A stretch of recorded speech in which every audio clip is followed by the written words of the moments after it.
a service of CNC Worldwide. CNC podcasts are a service of CNC Worldwide. 2 daycare employees have been charged with endangering the welfare of a child after allegedly failing to notice he was left in the back of their van when the other children were unloaded at Bubbles Daycare. Police say their investigation found the 3-year-old was put on the van by his mother, fell asleep in the back seat, and was missed by both the van driver and the monitor who were responsible for the children. The van was parked for the day on Brooks Avenue, where the child woke up, got out, and began walking down the street. People who saw the child wandering in and out of the road called 911. He was taken to Strong Memorial Hospital and treated for exposure to cold. Rochester police reunited a mother with her 5-year-old child Monday afternoon after her car was stolen with the child in the back seat. Police say the mother left her car running at the curb outside School 34 on Lexington Avenue while she picked up another of her children after school. A man jumped in the car and took off with it. Police immediately put out an alert. Investigator Jason Leckinger was off duty but was in the area and heard the call on his scanner. He began looking for the car and soon spotted it on Argo Park, just a few blocks from the school. The child was alone in the back seat and was fine.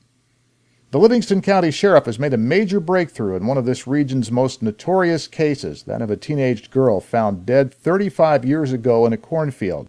Sheriff Thomas Doherty says the victim, who came to be known as Caledonia Jane Doe, has at last been identified as Tammy Jo Alexander of Brooksville, Florida.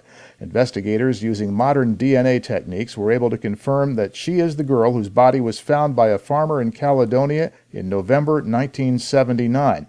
DNA technology finally established her identity, but the break in the case came when a high school friend of Tammy Jo Alexander learned that her family had never filed a missing person report and filed one herself. That hit social media websites that try to find the missing. The moderator of one of those sites was familiar with the Caledonia case and called Livingston County authorities. A DNA sample confirmed the ID.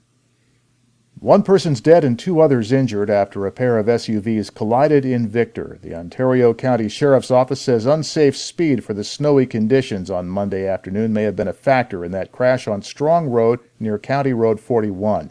Drivers Hubert Heimberger of Canandaigua and Laura Donahoe of Victor were both injured and taken to Strong Memorial Hospital.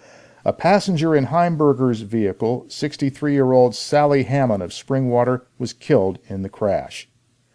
Speaker Sheldon Silver's grip on the state assembly appeared to unravel Monday as Democrats emerged from a late-night caucus calling for his resignation. Rank-and-file lawmakers rejected Silver's plan to temporarily hand over his leadership duties while he fights federal corruption charges.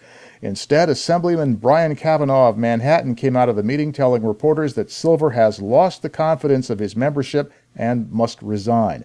Kavanaugh said there is no consensus on a new speaker, but by the rules of the Assembly, Majority Leader Joe Morelli of Rochester becomes acting speaker if Silver resigns, and he would serve until there is agreement on a replacement.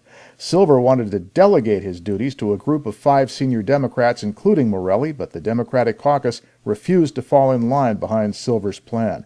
The next move is apparently up to the speaker.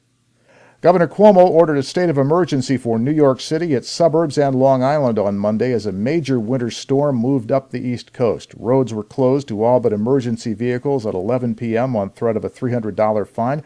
Public transportation shut down at that hour as well. All Tuesday flights in and out of LaGuardia Airport and most flights to JFK were canceled. Forecasters were calling for winds up to 70 miles per hour on Long Island and blizzard conditions.